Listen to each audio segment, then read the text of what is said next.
اعوذ باللہ من الشیطان الرجیم بسم اللہ الرحمن الرحیم یا بنی اسرائیل، اے اسرائیل علیہ السلام کی اولاد، اذکروا نعمتی، یاد کرو میری نعمتوں کو، التی انعمت علیکم، جو میں نے تم پر کی، وانی فضلتکم، اور میں نے تمہیں فضیلت بخشی، علی العالمین، جہان والوں پر، واتقوا یوما، اور ڈرو اس دن سے، لا تجزی نفس، کہ نہیں کفایت کرے گا کوئی نفس، عن نفس، کسی نفس کی طرف سے، شیئا، کچھ بھی، ولا یقبل منہا، اور نہ قبول کیا جائے گا اس سے، عدل، کوئی بدلہ، ولا تنفعها شفاعت، اور نہ نفع دے گا اس کو سفارش کرنا، ولا هم ینصرون، اور نہ ان کی مدد کی جائے گی۔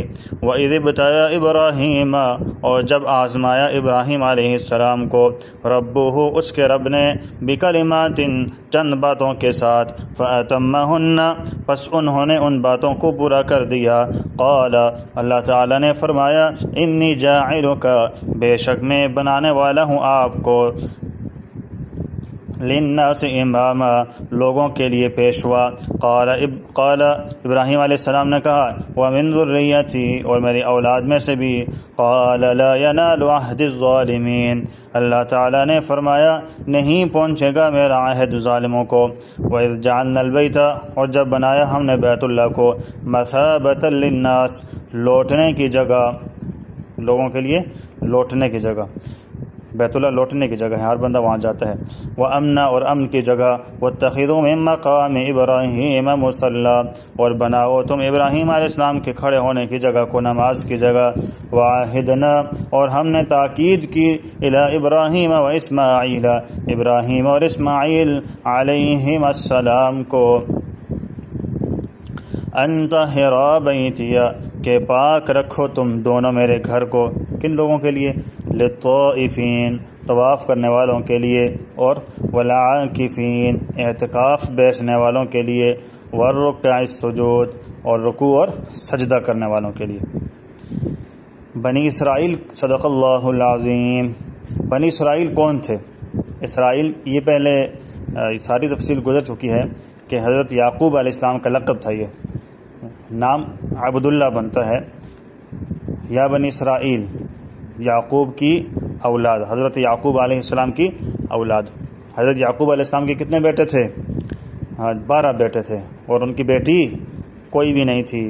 بیٹوں میں سے کون کون سے تھے؟ حضرت یوسف جو پیغمبر بنے، اور اس طرح اور بھی بیٹے ہیں۔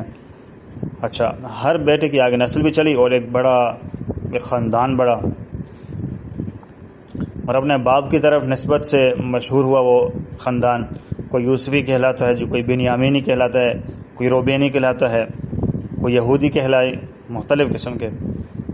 تو یہ فرعون سے انہوں نے نجات بھی پائی بنی اسرائیلیوں نے۔ تو اس کے بعد وادی طی میں پہنچ گئے تھے، اور یہ واقعہ تفصیلاً پہلے ذکر کر دیا ہے کہ اللہ نے کھانے پینے کا انتظام فرمایا، من و سلوہ دیا، سائے کا انتظام فرمایا بادلوں کے ذریعے سے، پتھر کے ذریعے سے پانی کا انتظام فرما دیا، اور بڑے انعام ہیں۔ تو انعامات، اور جو انعامات تھے ان کی یاد دہانی کروائی جا رہی ہے کہ یا بنی اسرائیل اذکروا نعمتی، میری نعمتوں کو یاد کرو، التی انعمت علیکم، جو میں نے تم پر کی ہیں۔ نعمتوں کو یاد کروانے کا مطلب یہ ہوتا ہے، مقصد یہ ہے کہ ان کی قدر کرو، شکریہ ادا کرو اللہ تعالیٰ کا، کیونکہ اللہ تعالیٰ فرماتے ہیں لئن شکرتم لازیدنکم، اگر تم میری نعمتوں کا شکریہ ادا کرتے رہو گے تو میں تمہیں نعمتوں کے اندر اور اضافہ کر کے دوں گا، وَلَئِن کَفَرْتُمْ إِنَّ عَذَابِي لَشَدِيدٌ، اور اگر تم ناشکری کرو گے تو یہ بات یاد رکھو کہ میرا عذاب بڑا سخت ہے۔ ہاں، وَأَنِّي فَضَّلْتُكُمْ عَلَى الْعَالَمِينَ، اور میں نے تمہیں فضیلت بخشی ہے جہان والوں پر۔ اس وقت دنیا میں جتنے لوگ موجود تھے بنی اسرائیل کو، ان سب پر فوقیت حاصل تھی، ظاہری اعتبار سے بھی اور باطنی اعتبار سے بھی۔ دیکھیں ظاہری اعتبار سے کس طرح، دیکھیں اللہ تعالیٰ نے ان کو بادشاہی عطا فرمائی تھی، یوسف علیہ السلام بادشاہ، داؤد علیہ السلام بادشاہ، ٹھیک ہے نا، سلیمان علیہ السلام، ان جیسی مثل کسی اور بادشاہی نہیں دی، کئی بادشاہ گزرے ہیں۔ اور باطنی اعتبار سے اللہ نے رسالتیں ان کو عطا فرمائی، یعقوب علیہ السلام سے لے کر حضرت عیسیٰ علیہ السلام تک تقریباً 4000 پیغمبر گزرے، کسی قوم کے اندر ایک پیغمبر گزر جائے تو سر فخر سے بلند ہو جاتا ہے، اور جس قوم کے اندر 4000 پیغمبر گزریں اور 3 کتابیں بڑی ان کو دی جائیں تو سناؤ پھر کس قدر ان کی حالت ہوگی، کس قدر اللہ نے ان کو رتبہ مرتبہ دیا تھا۔ لیکن یہ ہے کہ رتبہ مرتبہ سمجھنا پڑتا ہے، اپنی عزت بنانی پڑتی ہے اور اپنی عزت کو سنبھال کے رکھنا پڑتا ہے، ورنہ حالات بہت خراب ہو جاتے ہیں۔ واتقوا یوما، اور ڈرو قیامت کے دن سے، لا تجزی نفس، نہیں کفایت کرے گا کوئی نفس عن نفس، کسی نفس کی طرف سے شیئا، کچھ بھی۔ بات سمجھ آ گئی نا؟ کہ یہ نہیں کہ آخرت میں کوئی نہ کوئی آ جائے گا جی چھڑا دے گا، عذاب سے بچ جائیں گے، ایسا نہیں ہوگا، کیونکہ لا یجزی والد عن ولد ولا مولود هو جاز عن والده شیئا، نہ باپ بیٹے کے کام آئے گا نہ بیٹا باپ کے کام آئے گا۔ 30واں پارہ ہے نا وہ سورہ عبس، اس میں کیا فرمایا اللہ نے؟ یوم یفر المرء من اخیہ و امہ و ابیہ و صاحبتہ و بنیہ، ہر بندہ ایک دوسرے سے بھاگے گا، بھائی بھائی سے، بہن سے، ماں سے، ہر ایک سے بھاگے گا۔ ماں کے پاس جائے گا نیکی مانگنے کے لیے، ماں کہے گی جانتی ہوں، لیکن یہ کہ جب نیکی مانگے گا تو ماں کہے گی نہیں۔ بات سمجھ آ گئی نا؟ لا تجزی نفس عن نفس ولا يقبل شیئا ولا يقبل منها عدل، اور کسی سے کوئی جرمانہ بھی، فدیہ بھی قبول نہیں کیا جائے گا۔ ولا تنفعها شفاعۃ، اور سفارش بھی قبول نہیں کی جائے گی۔ ولا هم ينصرون، اور نہ کوئی مدد کی جائے گی۔ اگر کوئی جیل میں قید ہو جائے تو یہ 4 طریقے ہوتے ہیں رہائی کے۔ پہلا یہ کہ ضمانت دے کر رہا کرا لیا جائے کہ اس کو چھوڑو، ہم ضامن ہیں جی، اس کو جب عدالت طلب کرے گی تو ہم اس کو لے کر آ جائیں گے۔ ایک طریقہ یہ ہوتا ہے کہ اپنے آپ کو عدالت جیل سے چھڑوانے کا۔ دوسری صورت یہ ہوتی ہے کہ جرمانہ ادا کر دے، جرم کیا ہے، پیسے دے دو، جرمانہ دے دو، اپنی جان چھڑا دو۔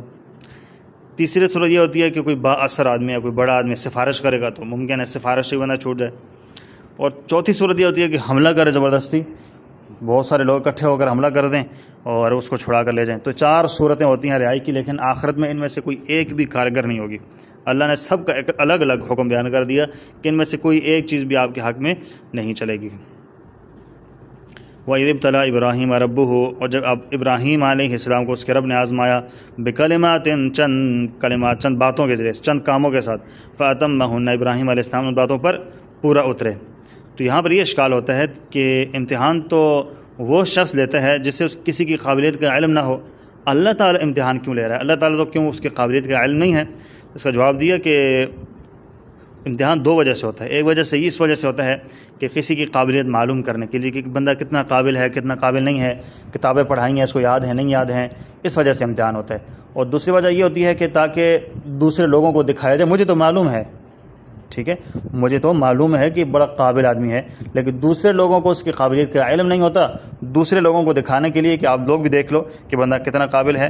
تو اس وجہ سے ابراہیم علیہ السلام کی قابلیت اللہ تعالیٰ کو معلوم تھی، لیکن لوگوں کو دکھانے کے لیے اللہ تعالیٰ نے امتحان لیا، آزمائشوں میں ڈالا۔ مختلف قسم کی آزمائشیں ابراہیم علیہ السلام کے اوپر۔ وَإِذْ قَالَ إِبْرَاهِيمُ لِأَبِيهِ، اور جب کہا ابراہیم علیہ السلام نے اپنے باپ آزر کو، ٹھیک ہے نا، وہ بت بنانے والے تھے، ابراہیم علیہ السلام اللہ کی طرف لے کر آنے والے تھے۔ ایک ہی گھر کے اندر باپ بتوں کی پوجا کرنے والا، لوگوں کو اس طرف لے کر آنے والا، جہاں کوئی بت جو ہے خراب ہو جاتا، ٹوٹ جاتا، وہ بت بنانے والا تھا، اور بیٹا جو تھا نا بتوں کو توڑنے والا تھا، بتوں سے لوگوں کو ہٹانے والا تھا۔ تو انتہائی مشکل تھا، یہ بھی ایک بڑی آزمائش تھی، برادری کی طرف سے آزمائش تھی، ملک کی طرف سے آزمائش تھی، پورے ملک کے ساتھ مقابلہ تھا، اور نمرود کنعان جو کہ ظالم بادشاہ تھا اس کے ساتھ مقابلہ تھا۔ ہجرت کا وقت آیا تو اس وقت آزمائش تھی، جب حضرت ہاجرہ کو چھوڑ کر، وہ بچے کو چھوڑ کر چلے گئے، وہ آزمائش۔ جب آگ میں ڈالا تب آزمائش۔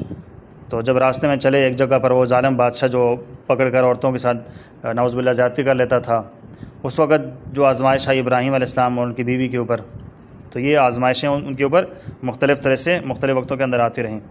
لیکن کیا ہوا؟ وَإِذِ ابْتَلَىٰ إِبْرَاهِيمَ رَبُّهُ، جب بھی اللہ تعالیٰ نے ابراہیم علیہ السلام کو آزمایا چند کاموں کے ساتھ، فَأَتَمَّهُنَّ، انہوں نے ان کو پورا کر دیا۔ قَالَ إِنِّي جَاعِلُكَ لِلنَّاسِ إِمَامًا، کیا فرمایا کہ بے شک میں بنانے والا ہوں تمہیں لوگوں کے لیے پیشوا۔ قَالَ وَمِن ذُرِّيَّتِي، ابراہیم علیہ السلام نے فرمایا وَمِن، میری اولاد میں سے بھی۔ قَالَ لَا يَنَالُ عَهْدِ الظَّالِمِينَ، اللہ نے فرمایا کہ میرا عہد ظالموں کو نہیں پہنچے گا۔ یہ دین امامت کا عہدہ بہت بلند ہے، آپ کی اولاد میں کافر ہیں، مشرک بھی ہوں گے، لہٰذا یہ وعدہ ساری اولاد کے لیے نہیں ہو سکتا۔ وَإِذْ جَعَلْنَا الْبَيْتَ، اور جب بنایا ہم نے بیت اللہ کو، مَثَابَةً لِلنَّاسِ، لوٹنے کی جگہ، وَأَمْنًا، اور امن کی جگہ۔ بات سمجھ آ گئی کہ لوگ ہر طرف سے اس کی طرف لوٹ کر آتے ہیں، ہم نمازی بھی اسی کی طرف رخ کر کے نماز پڑھتے ہیں۔ وَاتَّخِذُوا مِن مَّقَامِ إِبْرَاهِيمَ مُصَلًّى، اور بناؤ تم ابراہیم علیہ السلام کے کھڑے ہونے کی جگہ کو نماز کی جگہ۔ مقام ابراہیم ہے نا وہاں پہ بیت اللہ کے قریب، اس میں ایک پتھر رکھا ہوا ہے، وہ ابراہیم علیہ السلام اس پر کھڑے ہو کر بیت اللہ کو تعمیر کرتے تھے۔ کبھی دائیں بائیں اوپر نیچے جب جانا ہوتا تو پتھر ایسا اللہ تعالیٰ نے مسخر کر دیا تھا کہ وہ پتھر حرکت کرتا تھا، ادھر ادھر جایا کرتا تھا۔ تو جب وہ مکمل ہو گیا تو ابراہیم علیہ السلام نے اس پتھر کو وہاں پہ رکھا، اور وہیں پر حضرت ابراہیم نے 2 رکعت نماز بھی ادا کی تھی۔ تو حضرت عمر رضی اللہ تعالیٰ عنہ کی بھی یہی چاہت تھی کہ وہ حضرت عمر یہ چاہتے تھے کہ جو بندہ طواف کرے پھر اس کے بعد یہاں پر 2 رکعت ادا کیا کرے۔ تو اللہ تعالیٰ نے حضرت عمر کی چاہت کے مطابق حضور پر قرآنی آیت بنا کر نازل کر دی کہ وَاتَّخِذُوا مِن مَّقَامِ إِبْرَاهِيمَ مُصَلًّى، کہ جہاں پر ابراہیم علیہ السلام نے نماز پڑھی تھی وہیں پر تم بھی اپنی نماز پڑھنے کی جگہ بنا دو۔ تو حضرت عمر رضی اللہ تعالیٰ عنہ کی چاہت پوری ہوگی۔ وَعَهِدْنَا إِلَىٰ إِبْرَاهِيمَ وَإِسْمَاعِيلَ، اور ہم نے تاکید کی ابراہیم اور اسماعیل علیہ السلام کو کہ أَن طَهِّرَ بَيْتِيَ، کہ پاک رکھو تم دونوں میرے گھر کو، ظاہری نجاست سے بھی اور باطنی نجاست سے بھی۔ إِنَّمَا الْمُشْرِكُونَ نَجَسٌ، مشرک ہیں جی نجس ہیں، ظاہری طور پر کتنے اگرچہ صاف نظر آئیں، بدن ان کے پاک ہوں، نجاست نہ لگی ہو، لیکن دل ان کے ناپاک ہیں۔ 7 سمندر کے اندر بھی غسل کر لیں پھر بھی وہ ناپاک ہی رہے گا، جب تک وہ لا الہ الا اللہ محمد الرسول اللہ، تب اس کا اندر پاک ہو جائے گا، پھر ظاہری پاکی بھی حاصل کر لے۔ تو کن لوگوں کے لیے پاک کرنا چاہیے؟ طائفین، طواف کرنے والوں کے لیے، والعاکفین، اور اعتکاف میں بیٹھنے والوں کے لیے، والرکع السجود، رکوع سجود کرنے والوں کے لیے۔ تو اللہ تعالیٰ نے ان دونوں بزرگوں کو حکم دیا کہ کعبۃ اللہ کو پاک رکھنے کا، پھر یہی حکم قیامت تک آنے والے لوگوں کے لیے ہے۔ اللہ تعالیٰ کے گھر کو ہر قسم کے نجاست سے پاک رکھیں۔ اللہ ہمیں بھی یہ توفیق نصیب فرمائے۔